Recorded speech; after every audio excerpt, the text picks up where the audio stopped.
A Guatemala, ela vivenciou um período democrático entre 1944 e 1954, onde floresceu, né, a partir de mudanças como a reforma agrária que entregou terra a mais de 500 mil de camponeses. Isso aumentou sobremaneira a autoestima, isso estimulou a que uma parcela enorme de indígenas, que são também camponeses, tivesse um maior protagonismo e um empoderamento, por assim dizer, das suas condições. E isso começou a forçar ditaduras que haviam na região, como a do Somoza, na Nicarágua, né? E pressionar outros países, como Honduras, México, a que tivessem uma postura mais decente em relação aos trabalhadores.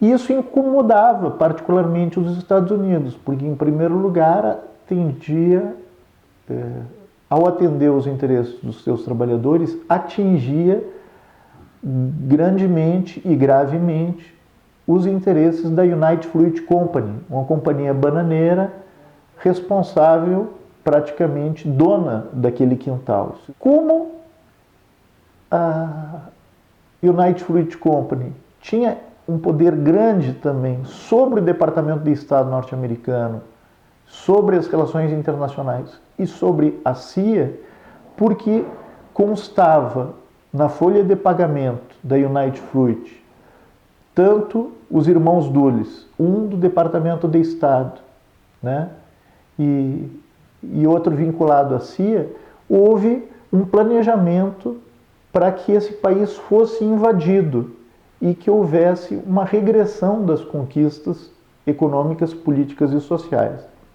Então, os Estados Unidos invade o país, aplica uma feroz ditadura, são sucessivos anos em que 250 mil pessoas morreram ou desapareceram, né?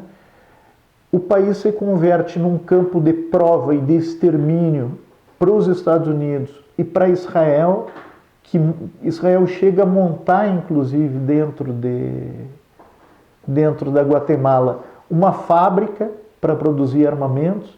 Então, o livro trata justamente de como esse circo que foi montado, esse circo guerreiro que foi montado em prol dos interesses estadunidenses e das suas transnacionais, se transformou em desemprego, em fome, em miséria.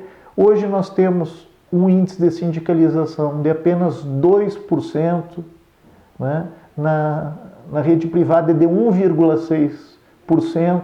No Brasil, por exemplo, para todo mundo ter uma ideia, é da faixa de 30% o nível de sindicalização. Por quê? Porque tu monta um sindicato na Guatemala, a tua filha é estuprada, tu recebe ameaça de morte, matam teu irmão quando não matam a ti mesmo. O livro traz exemplos como um do sindicalista Pedro Zamora, que foi um líder portuário, o carro dele foi atingido com 100 tiros, né? Ele morreu com 17 balas, protegendo um dos filhos, foi atingido também, o outro conseguiu escapar. Então, é um nível de barbárie que é praticamente indescritível. E isso se dá por quê? Porque os interesses das transnacionais, os interesses do grande capital, pressionam para que, do ponto de vista interno, as leis reproduzam as suas necessidades, né?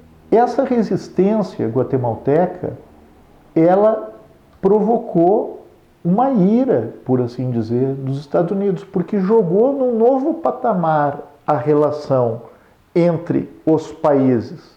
Tu não tinha mais um grande irmão do norte ditando e menosprezando a soberania de um país. Tu não tinha mais um país se curvando aos interesses da grande potência do norte. Tu tinha um governo que, conhecendo, obviamente, as suas limitações, se impunha com a pauta de seu povo, com os interesses da sua classe trabalhadora, com os interesses da sua sociedade.